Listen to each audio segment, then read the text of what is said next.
काली साड़ी पहने एक महिला के सामने ढेर सारा तंत्र मंत्र का सामान रखा हुआ था। अपने हाथ में खोपड़ी को लिए वो कुछ मंत्र को बुदबुदा रही थी।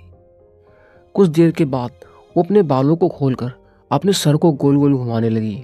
घर में लगे हुए बल्ब कभी जल रहे थे तो कभी बुझ रहे थे। तभी अंधेरे में आंख मिचौली करती हुई परछाई दीवार से टकराई। महिला ने कहा, तो तुम यहाँ पर आ ही गए, मैंने तुम्हें यहाँ आने पर मजबूर कर दिया। उस परछाई ने कहा, तू चाहे कितनी भी कोशिश कर ले, यदि मेरी मर्जी नहीं है तो मैं यहाँ पर नहीं आता, मगर मैं तुझे चेतावनी दे रहा हूँ, आइंदा अगर मुझे परेशान करने की गलती की तो मुझसे बुरा कोई नहीं होगा। महिला ने कहा, तुझे कौन परेशान करना चाहता है? तुझे तो कैद मिलनी चाहिए ताकि तू किसी और को परेशान ना कर सके। यह कहते हुए वो महिला और तेजी से मंत्रोच्चारण शुरू करने लगती है, मगर वो परछाई अब जोर जोर से हंसने लगती है और बोलती है, तू मुझे कैद नहीं कर सकती। ये कहते हुए वो वहाँ से गायब हो जाती है। महिला के सामने रखा हुआ नरमुंड और हवन की अग्नि बुझ चुकी थी। गुरु माँ की आंखें गुस्से में लाल हो गईं। गुरु माँ ने गुस्से में कहा, असंभव, इतने वर्षों की साधना में पहली बार ऐसा हुआ कि मैं विफल हो गई, असंभव। गुरु माँ जितनी परेशान थी उससे ज़्यादा दुखी उस घर के लोग थे जो बड़ी शिद्दत से चाहते थे कि वो अपनी साधना में सफल हो जाएं और उन्हें इस बला से छुटकारा मिले। उज्जैन शहर बाबा महाकाल की नगरी, वहाँ पर लोग मौजूद शमशान को जागृत शमशान माना जाता है। कहा जाता है कि जिसे काशी में मोक्ष प्राप्त होता है उसे महाकाल की नगरी में भी मोक्ष मिलता है। वहीं महाकाल मंदिर पर दर्शन करने के बाद एक परिवार मंदिर से बाहर निकल रहा था, तब घर की छोटी बच्ची को एक तांत्रिक ने अपने पास इशारे से बुलाया और वो बच्ची सम्मोहित होकर अपनी माँ का हाथ छुड़ाकर उसके पास जाकर खड़ी हो गई। उस तांत्रिक ने कहा, बेटा तुझे खिलौना चाहिए? जवाब में उस बच्ची ने कहा, हाँ मुझे चाहिए। तांत्रिक ने कहा, ये लो, मगर अपने घर वालों को इसके बारे में मत बताना। ये कहते हुए तांत्रिक ने उसके हाथ में गुड़िया पकड़ा दी। उस बच्ची ने उसे चुपचाप अपने बैग में रखा और अपनी माँ के पास जाकर खड़ी हो गई। मगर जैसे उसने उस तांत्रिक की ओर मुड़कर देखा तो वहां पर अब कोई नहीं था। घर आकर उस बच्ची ने खुद को एक कमरे में बंद कर लिया और उस गुड़िया के साथ खेलने लगी। देखते ही देखते उस गुड़िया में से एक परछाई निकली और उसने एक लड़के का रूप ले लिया। बच्ची थोड़ा डर गई। उसने कहा कि कौन हो तुम और मेरे कमरे में कैसे आए? लड़के ने कहा, मैं बरसों से इस गुड़िया के अंदर था, बहुत दिन से अपने दोस्त से मिलने के लिए छटपटा रहा था। तुम भी यहाँ पर अकेली ही रहती हो ना? कोई तुम्हारे साथ नहीं खेलता क्या? मगर मैं अब तुम्हारे साथ खेलूंगा, क्या तुम मुझसे दोस्ती करोगी?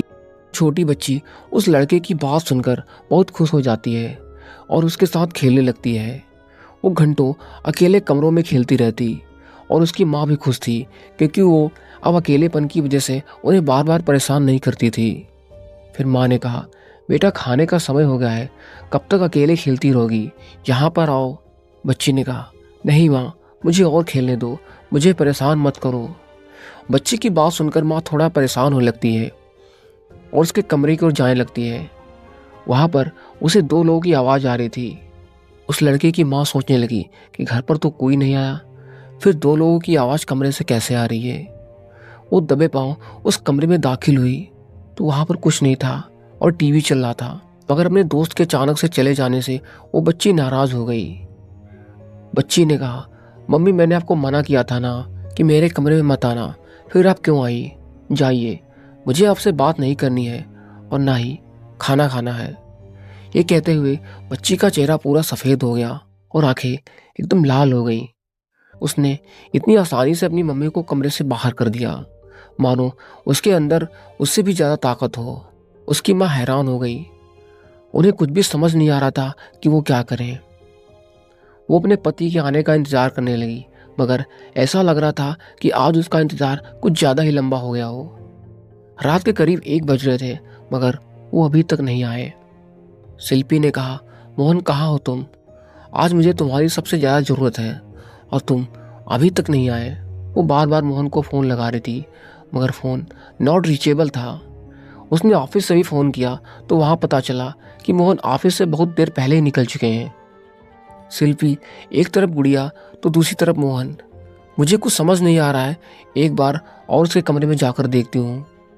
जैसे शिल्पी गुड़िया के कमरे की तरफ बढ़ने लगी, घर की दीवारें जैसे हिल रही थी। दीवारों में एक दरारें सी आ गई थी और उसमें से खून बहने लगा।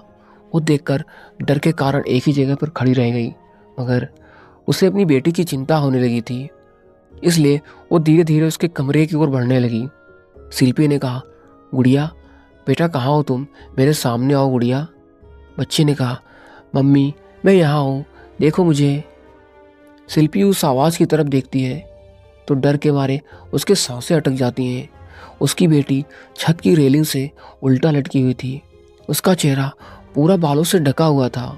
तभी दरवाजे की घंटी बजी तो भागकर दरवाजे की तरफ पहुंची। सामने मोहन खड़े थे।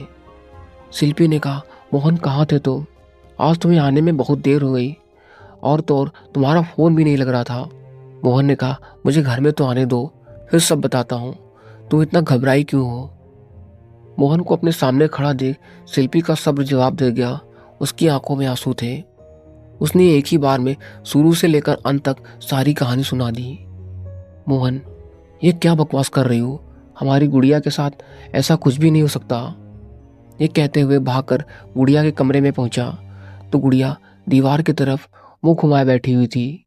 धीरे धीरे उसकी तरफ बढ़ते हुए जैसे मोहन ने उसके कंधे पर हाथ रखा तो उसने अपनी गर्दन पूरी घुमा दी। उसका चेहरा खून से सना हुआ था। उसके हाथ में उनका पालतू तोता था जिसे वो कच्चा चबा रही थी।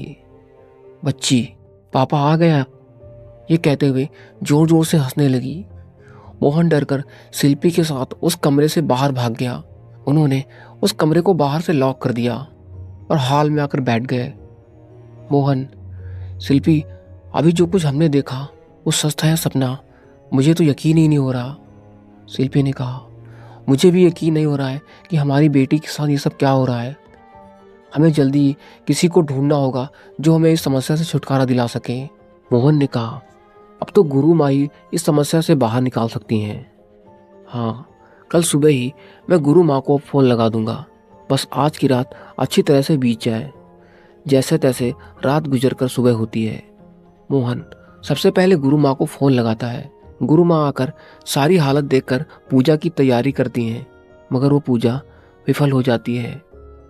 मोहन, गुरु माँ अब हम लोग क्या करेंगे? गुरु माँ के चेहरे पर भी चिंता की लकीर आ गई। उन्हें भी समझ नहीं आ रहा था कि अब क्या करना है। उसी समय वो गुड़िया भी उड़ते हुए वहां पर आ गई। गुड़िया कभी हंसती तो कभी गहरी सोच में बैठी रहती। तभी उस गुड़िया में से एक परछाई बाहर आई और बोली। परछाई ने कहा, मैंने कहा था ना कि तू मेरा कुछ भी नहीं बिगाड़ सकती, मगर तूने मेरी बात नहीं मानी। अब सुन, यहाँ से चली जा, इन दोनों को भी ले जा। मैं अपने दोस्त के साथ यहाँ पर बहुत खुश हूँ। चले जाओ यहाँ से, वरना मुझसे बुरा कोई नहीं होगा। ये कहते हुए उसने अपना हाथ ऊपर किया तो मोहन और शिल्पी दोनों हवा में लटके हुए थे। उनकी बेटी के मुंह से अजीब अजीब सी आवाज़ें निकल रही थी। गुरु माँ ने कहा, मुझे समझ में आ गया है कि तू इतनी आसानी से यहाँ से नहीं जाएगी। परछाई ने कहा, मैं पिछले 100 सालों से भटक रहा हूँ। जहाँ भी जाता हूँ लोगों को जिंदा खा जाता हूँ, मगर इस बच्ची ने मेरे साथ खेलना मंजूर किया, इसलिए अभी तक ये जिंदा है। और यदि तुम चाहते हो कि ये जिंदा रहे तो चले जाओ यहाँ से। उसकी बातें सुनकर मोहन और शिल्पी दोनों की आंखों से आंसू निकल आए। मोहन ने कहा, गुरु माँ कुछ कीजिए। गुरु माँ ने तुरंत उस बच्ची के बालों को काटा और जो खिलौना उसके हाथ में था उसके शरीर पर बांध दिया। फिर कुछ मंत्रों का जाप करते हुए उस गुड़िया के ऊपर नींबू का रस और सिंदूर डाला। फिर उसे जलाने लगी। परछाई ने कहा, उसे जलाओ मत, वो मेरा ठिकाना है। कहते हुए उसने गुस्से में अपना हाथ नीचे किया तो हवा में लटके हुए मोहन और शिल्पी दोनों नीचे गिर आए। परछाई पूरे घर के सामान को पटक रही थी जैसे जैसे वो जल रही थी। उस बच्ची के शरीर में भी कष्ट हो रहा था, वो भी जोर जोर से चीख रही थी। तभी वो परछाई काले धुएं में बदल गई। गुरु माँ ने उस धुएं को एक मटके के अंदर भरा और फिर उसे एक लाल कपड़े से बांध दिया। गुरु माँ ने कहा, बरसों से भटकती हुई इस आत्मा की मुक्ति के लिए ईश्वर ने हम लोगों को जरिया बनाया। मुश्किलों से मैंने उसे मटकी के अंदर कैद कर पाई हूँ। हमें तुरंत बनारस जाकर इसकी मुक्ति के लिए विशेष पूजा करनी होगी। गुरु माँ के कहने पर मोहन, शिल्पी और उनकी बिटिया तीनों उस मटकी को लेकर बनारस पहुंच गए। वहां पर उन्होंने बाकायदा उस मटकी का अंतिम संस्कार किया और फिर श्राद्ध कर्म करने के बाद ब्राह्मण भोजन कराकर उसकी मुक्ति की प्रार्थना की। गुरु माँ ने कहा, किसी अपने का पिंडदान और मुक्ति की प्रार्थना करने से पुण्य मिलता है, उससे कहीं ज्यादा किसी अनजाने की मुक्ति की प्रार्थना और पिंडदान करने का पुण्य मिलता है। ईश्वर तुम लोगों को हमेशा सुरक्षित रखे। तुम सबका कल्याण हो।